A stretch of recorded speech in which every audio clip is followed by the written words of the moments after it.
Well, hey, my loves, it's Kimberly Lipstick and Fit, and I just have a quick little story time for you. I'm on my way to bed. I'm working on some client emails and so forth, but I remember I had to do this story time with you all. So I was sitting down with a woman, and you all know me. I am quite the conversationalist, so it's amazing what comes out in talking with strangers. And so I was having this in-depth conversation with this woman. She was a plus-size woman.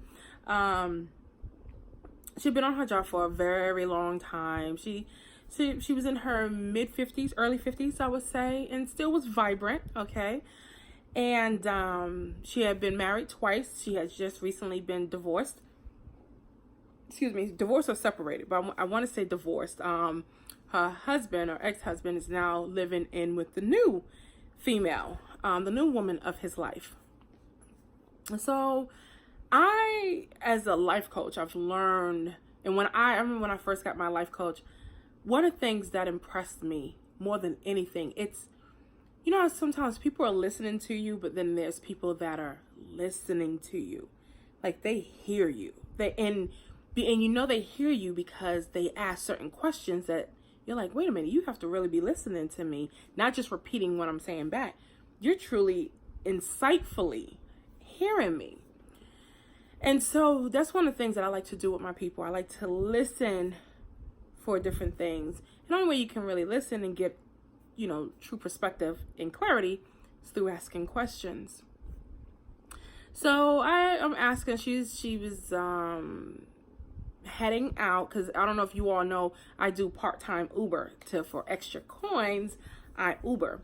So I was taking her down into Midtown from an upper suburban area, and we just started chit-chatting, and she explains to me how she's going out with this new guy, yada yada yada. She has what we call the whole bag, ladies, the whole bag. But it was early in the day. She was like, no, I'm gonna spend a day with him. I'm gonna spend a couple of days, da da da. I'm like, okay. And I was like, where did you meet this phenomenal guy? Cause she's talking all great about him. And she got him off one of these sites. I'm like, okay. I'm anti-dating sites. That's just, being in law enforcement and seeing what I've seen, I'm just like, it'll take a lot for me to, even consider that. I think I have a profile on one of them, probably still out there. I went on it for a little bit. I was like, oh no, can't do it. So she's telling me about the dude, and then she proceeds to tell me about all the other men and how she likes to have fun. And I'm like, okay, you're in your 50s. And I'm very surprised she's very sexually explicit, okay? She's telling me everything. And look, y'all, I have a no judgment zone policy. So if someone wants to express themselves, I let them do that. I may have my opinions, but I give them that safe space. And so she's proceeding to tell me all these different escapades and whatnot about this one guy. And I said, well, which site is it? And there's a site specifically for plus size women. So now I really want to know the deets. I want to know the details because a lot of women that I help are in the plus size community. And what's problematic that I see with plus size women, and the reason why I try to coach them to get to a certain state of confidence and esteem, is because, and I'm just going to be blunt, ladies, this is not always true, but for the majority, it tends to be true. And a fat chick is nothing more than low-hanging fruit for a dusty ass dude, for a man who ain't worth shit, okay? For a man who needs a place to sleep, who needs some money out of you, who wants to take advantage of you, or who know they can come short stroking in life and thinking you're going to be accepting of that. See, they know they feel as though, because we're so aesthetically driven. See, if they was going after Beyonce, well, they need to have Beyonce money. They need to have that status. They need to have the intellect. That's extreme, you all, but I'm just saying, for the girl that's like the Beyonce, he has to come so much more correct. But when you're fat or you're plus size, people mentally, and I don't know if this is on a subconscious level, because of our own caste systems or whatever within society. It's neither here or there, but I know people tend to peg you a tier or two down, if not more, no matter how well put together you can be. And this is why I always say, I'm not telling you to be skinny. I'm damn sure not skinny, but I'm telling you that you need to be at a very healthy weight, that you need to carry yourself. And if you're plus size, or any woman, carry yourself in such a way that your value is so unmeasurable that even when these dusty ass clowns come and approach you, they try you, that they know they won't do it because they know you're not going to give them the time of day. Be the Beyonce. Okay, and we know the Beyoncés of the world get played too, but I'm generally speaking. So she starts telling me, and then she was like, yeah, I got scammed a couple of times. That's what I wanted to get to, because that's what I was like, in my, the cynical, like, Kim, is like, well, yeah, the common sense Kim, but I have to remember there's so many women that are gullible and that are naive and that are lonely and that want to be loved. And so they don't see the fault lines. They just see someone giving them attention. One of the scams was pretty amazing. I actually laughed out loud because I was like, what? So the scam was, because she had, I guess what they do, they ask you for racy pictures. So, scandalous, like, pictures, you showing your boob, maybe a titty, nipple, who knows, coochie pics, I don't know. But she said she had some racy pictures that she had sent to him. I'm like, all right, you've never seen this person, never had a date or anything, and this is what you're doing. But okay, again, no judgment zone, right? Because the safety officer means like, I would never do that. And if I did do it, my face wouldn't be in it. I think we've all texted a boyfriend too, or so, a little racy picture, but you ain't getting no jewelry. I already know that. I know the rundown. No jewelry, no marks. Make sure there's no tattoos, no identifiers. Unless you can pinpoint my, stretch marks, then good luck. So she tells me she did that, and then he lied. She was able to catch on. Okay, let's see if this works now. It keeps cutting out. Okay, I think I'm good now. So anyways, so the scam was this, right? So he lied and he said he got his phone stolen. And when he got his phone stolen, that now he was being extorted because of all the pictures. And that he didn't have the money for the picture, for the kidnappers of the photos, right? That are trying to be extorted or whatever. And she told him to F off and was like, I'm not paying that. She says, well, if they do it, they do it. She just played along with it, I guess. But, and there was plenty of other stories, but that's just, this is how low these men will go.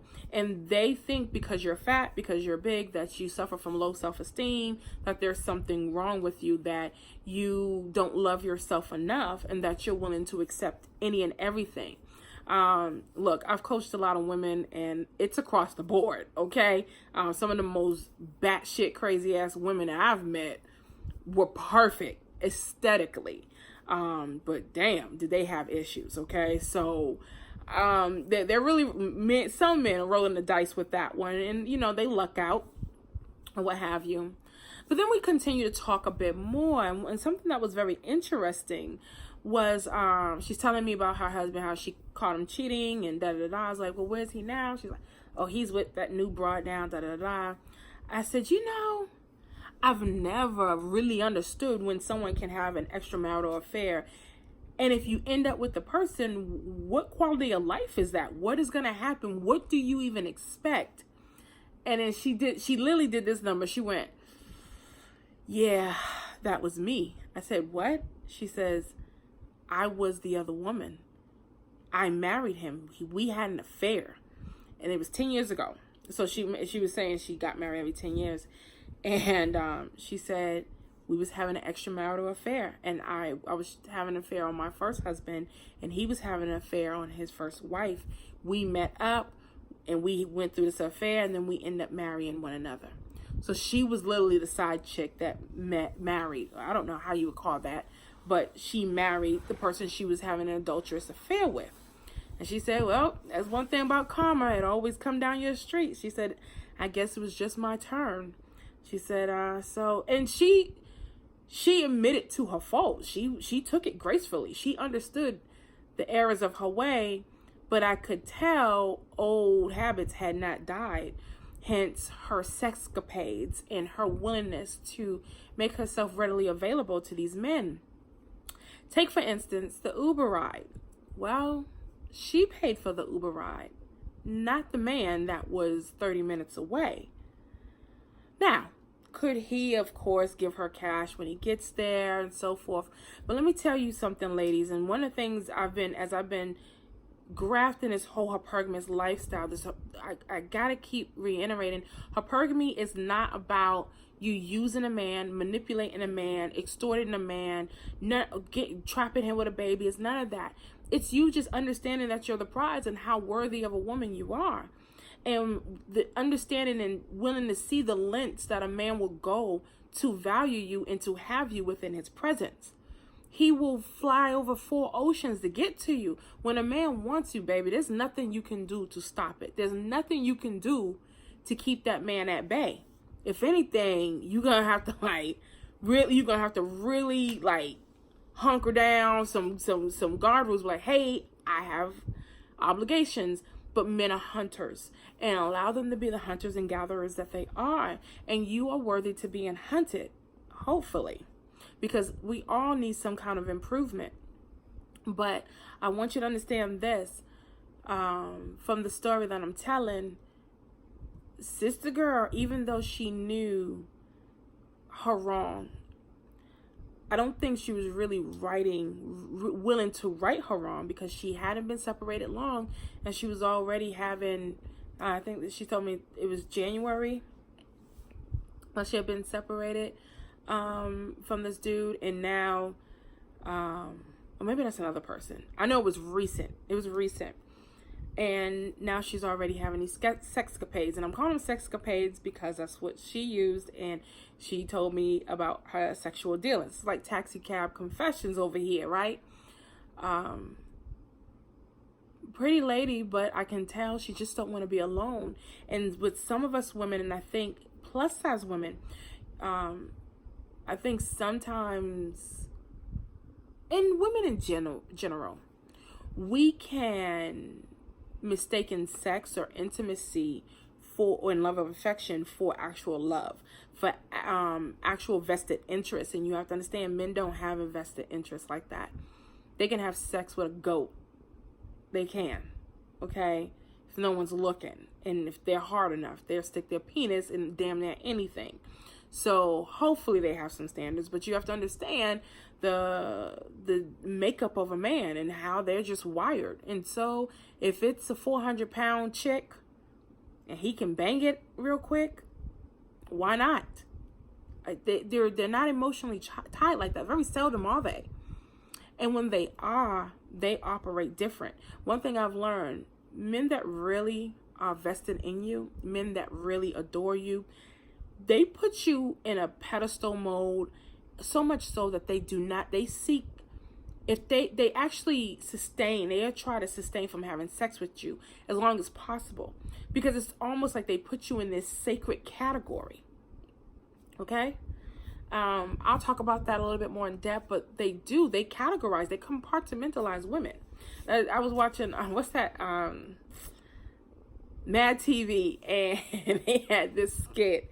I think I saved it. I'm gonna have to go back and get it, but they had this skit where it was 3 women, and one is married, the other 2 are single, and the other 2 are just delusional about being with dudes or what have you, but they hate the married chick because they think, oh, she thinks she's perfect, but she keeps telling them about all the red flags going off with the dude that she's dating, because the girl says the guy's name is Dude, meaning she don't know his name. She's like, oh, his name is Dude. She don't even know his name. And he stayed in her apartment. She gave her the keys to the car, yada, yada, yada.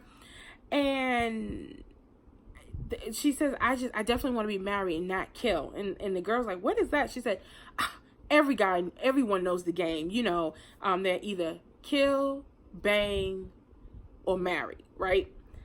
And she's like, no one plays such a game. And then at the end, this guy comes in. They said, hey, it's a coworker. Hey, what would you say for each three of us? And then he said, that's easy. Kill, marry. She's like, no, you have to pick one or the other. The other one, who would you sleep with? He says, okay, fine. Bang, kill, marry. So I found that hilarious because I knew it to be true. I worked in a predominantly male environment for almost 15 years of my life. And then before, man, hell, I worked in trucking. I worked for UPS. I was unloading trucks and packaging up trucks. And that was UPS. I worked in a warehouse. And then I worked for Home Depot. And then I worked on the railroads. So I've always been in a male environment, okay? Last time I went into an environment full of broads, I was like, get me up out of here. Like, I couldn't take it. It was when I was Blue Cross Blue Shield. I was like, oh, y'all could shove this. Like, oh no. The biggest issue I had with the cattiness with the women. But that's neither here nor there. So be mindful, ladies, of who you're entertaining and how you're going about seeking out a partner. I don't believe that we should be seeking for anything. I believe you just need to be prepared. And you live your life and it comes along. Okay. But you have to make yourself available. All right.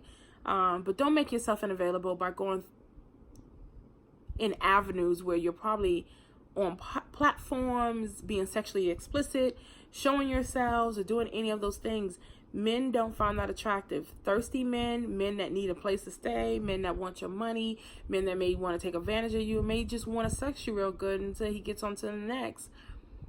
They'll be on those platforms. But us women, us ladies, we don't do that. We don't do that. Because what happens is you send yourself spiraling down in a tunnel of uncertainty. And though this lady she was just a sweetheart. I mean, she was a sweet, I know she was a doll. She was genuine, but I could tell her truths had become distorted. And she had now, even edging up towards 60, she was still acting like a 22-year-old. And that wasn't good. That wasn't good. Your body can't take that. It can't take all these men up in you and all around you. We're not built for that shit, yo. We ain't built for that. You gotta understand that. You're a woman. Guard your womb, guard your heart. All right? Some lonely nights are better than some really bad heartbreaks or disease. So, y'all be blessed, and I will talk to you all later because I got to finish up some work and go to bed.